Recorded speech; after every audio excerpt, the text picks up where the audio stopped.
Okay, dito sa loob malinis sa malinis yan. Wala mga wiring na nakasabit. And it's also powered by a power box. So wala na yung old school na sinasaksak sa 12 volt socket o yung cigarette lighter. And this is the best dashcam installation na makikita nyo. You can compare it sa mga competitors namin in other shop. Look at the way we install the Rear View Mirror Dashcam sa kahit anong vehicle.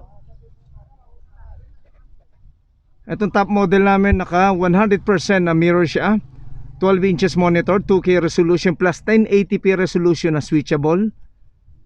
And grabe sa ganda ng quality ng video recording niya. Sa combination of parking guard plus continuous recording ang security system na itong dashcam namin.